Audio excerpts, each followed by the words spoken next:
Salut chers amis, vous êtes sur Ken Fitness Podcast. Aujourd'hui, nous allons parler sur la perte de poids. Comment faudrait faire pour perdre du poids? Et bien évidemment, dans cette vidéo, j'ai réservé 5 étapes qu'il faudrait suivre pour perdre du poids efficace et au long terme. La première des choses, ce qu'il faut faire, c'est de prendre ou bien d'établir son objectif. Une fois que vous allez établir votre objectif, la seconde étape, c'est de modifier ou bien de contrôler son alimentation. Ou je peux même dire changer son alimentation. La troisième étape, c'est de pratiquer une activité physique, le sport. Et la quatrième étape, c'est de modifier ou changer son mode de vie. Et enfin, la cinquième étape, c'est la patience. Donc, il faudrait être patient. Sans pourtant tarder, je vais vous parler sur la première étape. Il faudrait établir un objectif. Pourquoi vous voulez perdre du poids? C'est la question qu'il faudrait se poser soi-même. Et ensuite, chercher une réponse. Il ne faudrait pas que vous puissiez perdre du poids parce que quelqu'un vous oblige à le faire. Il faudrait que cela vienne de vous parce que tout se joue dans le mental. Il faudrait que vous preniez cette décision de perdre du poids, que cela puisse venir de vous. Une fois que vous aurez cette idée, une fois que vous aurez cette motivation, en ce moment-là, sans tarder, vous pouvez commencer à la seconde étape qui est le changement de son alimentation. Qu'est-ce qu'il faut faire pour changer son alimentation? Bien évidemment, il faut juste diminuer le taux de calories que nous consommons chaque jour. Si avant vous consommez 2000 calories, là, il faudrait créer un déficit calorique. Il faudrait alors diminuer vos calories, par exemple, à 1500 calories ou bien 1300 calories. C'est ça vraiment qu'on appelle par déficit calorique. Le fait de diminuer le taux de calories. Le taux de calories, c'est quoi? C'est l'énergie que nous consommons venant des aliments. Donc, quand nous mangeons beaucoup, nous consommons beaucoup de calories. Et quand nous mangeons moins, nous consommons moins de calories. En gros termes, pour perdre du poids, il faudrait consommer moins d'aliments que ce dont votre organisme a besoin. Une fois que vous allez diminuer le taux de calories, évidemment, vous allez remarquer que votre poids est en train de diminuer. Vous allez être en train de diminuer quelques kilogrammes. Mais pour que cela puisse être à long terme, il faudrait continuer avec ce processus à long terme. Et si vous pensez que cette méthode est tellement dure ou bien difficile à accomplir, il faudrait aller par une pyramide. Donc, vous ne diminuez pas brusquement, mais vous diminuez votre taux d'aliments pas à pas. Donc, si vous étiez à 2000, par exemple, vous retombez à 1900, à 1800, 1700. Et au moment où vous allez comprendre que vous êtes en mesure de diminuer votre taux de calories à 1500, vous pouvez en ce moment-là continuer à consommer avec 1500 calories. J'aimerais aussi ajouter qu'il ne s'agit pas seulement d'une diminution de taux de calories, mais aussi en ayant un apport suffisamment en macronutriments. Les macronutriments qui sont les protéines, les glucides et les lipides. Si vous voulez perdre du poids, il va falloir consommer plusieurs protéines. Il faudrait diminuer le taux de glucides et le taux des lipides. Eh bien, je vais vous citer quelques produits qui sont riches en protéines. Nous avons les poissons de mer, nous avons les viandes, nous avons le poulet, nous avons les œufs, nous avons les produits laitiers, le lait par exemple, nous avons les produits à base de soja et bien d'autres. Quelques aliments qui sont riches en lipides. Nous avons les noix, nous avons les huiles, nous avons les avocats et les grains de blé et bien d'autres. Et dans les glucides, on retrouve les glucides complexes et puis les glucides simples.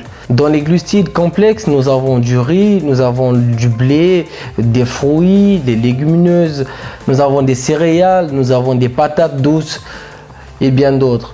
Dans les glucoses simples, nous trouvons du sucre, nous trouvons des bonbons, nous trouvons des boissons gazeuses, nous trouvons des produits à base de la farine et bien d'autres. 1 gramme de protéines nous donne pratiquement 4 calories.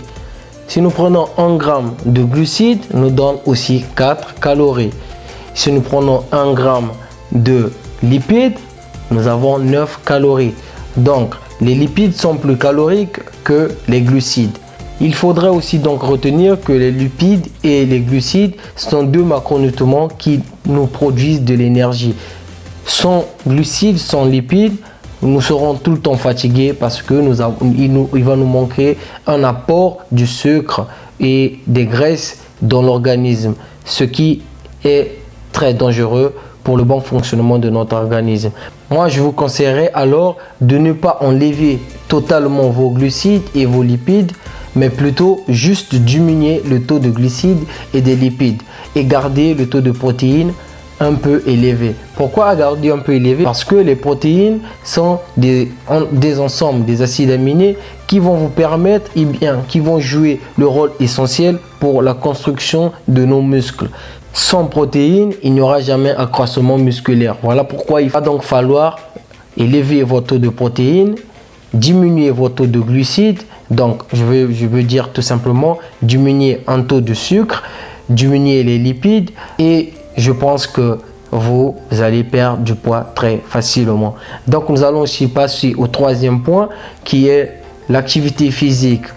Bien évidemment, il va falloir pratiquer une activité physique parce que vous allez beaucoup plus dépenser de l'énergie et cela va favoriser une perte de calories. Quand vous perdez de calories, vous êtes dans un bon pas pour perdre du poids. Pourquoi? Parce que si vous consommez beaucoup d'aliments et que vous n'êtes pas en mesure de brûler ces graisses, brûler ces calories, vous allez alors prendre du poids. Voilà pourquoi le sport est l'élément essentiel qui nous permet de beaucoup plus brûler des calories très rapidement. Et cela est un élément essentiel pour la perte de poids. Cela ne veut pas juste dire que vous devrez aller en salle de gym chaque jour, non, mais c'est juste créer une activité physique journalière. Donc chaque jour, vous êtes en mesure de faire une activité qui va vous permettre de diminuer un apport calorique. Donc vous allez brûler les calories. Vous avez la marche, vous avez le sprint, vous avez voilà une activité simple, par exemple monter les escaliers, faire des tours par-ci par-là. Je pense que ça va aussi vous permettre. Donc vous devez être en mouvement, vous devez vraiment beaucoup bouger. Si vous n'avez pas assez de moyens pour aller en salle de gym, la marche est un élément essentiel aussi pour perdre de calories, pour brûler les calories. Voilà, vous avez aussi la corde à sauter qui est très essentielle. Moi, en tant que coach, je recommande mes clients à utiliser la corde à sauter. Même quand ils ne sont pas avec moi en salle de gym, même à la maison, ils peuvent avoir une corde à sauter et puis voilà, et utiliser cette corde à sauter. La corde à sauter est très efficace pour le gainage.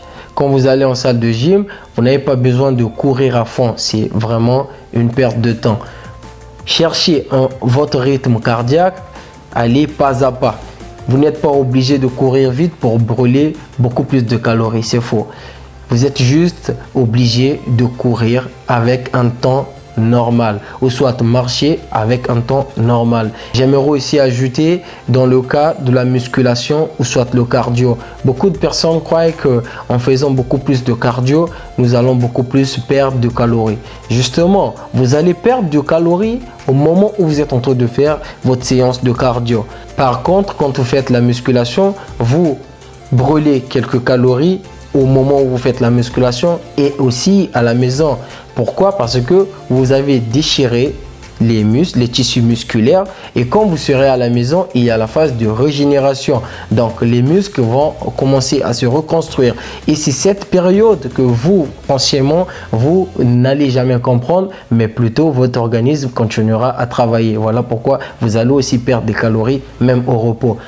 Je pourrais encore vous conseiller d'associer les deux, faire de la musculation et ajouter du cardio quand vous avez envie de perdre du poids rapidement. On passe au quatrième point, changer le mode de vie. Bien évidemment, vous avez besoin de changer votre mode de vie parce que si vous continuez avec le même mode de vie que vous avez avant, vous n'allez jamais perdre du poids.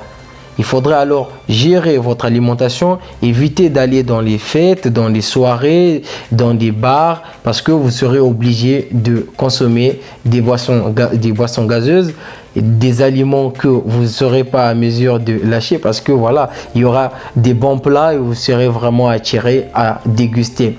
Pour éviter cela, vous serez donc obligé à un moment donné d'arrêter avec des sorties, des restaurants, des bars et tout. Restez focus dans votre programme alimentaire. Si vous avez déjà pris cette décision de diminuer votre apport en glucides, de diminuer votre apport en lipides et de garder votre apport en protéines. Une fois que vous avez changé votre mode de vie, il faut donc passer à la cinquième étape qui est la patience. Il faudrait être patient. C'est un processus qui est très long. Si vous commencez ce processus et que vous êtes très pressé, vous n'allez jamais arriver jusqu'au bout. Vous allez juste tenir pendant 1 ou 2 semaines et vous serez obligé de retourner dans vos anciennes habitudes. Cela ne va jamais vous favoriser une perte de poids. Si vous perdez de poids dans les 2 semaines qui suivent, obligatoirement en retournant dans vos anciennes habitudes, vous allez encore reprendre de poids. Vous allez encore reprendre avec des kilogrammes. Donc, il va falloir que vous respectiez cet apport en macronutriments. Dans vos repas, vous devrez avoir des protéines, des glucides et des lipides. Si dans vos repas, vous n'avez que des glucides et des lipides, vous allez prendre du poids. Il faudra alors que dans vos aliments, vous puissiez apporter beaucoup plus de protéines, des glucides et des lipides. Et si vous pouvez le faire pas à pas, vous aurez alors des bons résultats à long terme. Donc, chers amis, il faudrait vraiment être patient. Tout ce que je peux vous dire, c'est de retenir ces 2 facteurs. Faire de l'activité ou pratiquer une activité physique, diminuer votre apport en calories. Donc, cherchez à créer un déficit calorique en diminuant votre alimentation et en ayant un apport en macronutriments qui sont des protéines, des glucides et des lipides. Alors, chers amis, je vous dis merci de m'avoir suivi. Je pense que dans cette vidéo, vous avez tiré quelques informations qui sont vraiment importantes pour la perte de poids. Si vous avez encore quelques questions, n'hésitez pas à d'écrire en commentaire. Si vous avez encore quelques thèmes auxquels vous voulez que je puisse parler, décortiquer, n'hésitez pas à d'écrire en commentaire. Laissez un petit pouce bleu, partagez la vidéo, cela fera ma force et je vous dis à plus, on se retrouve dans une prochaine vidéo.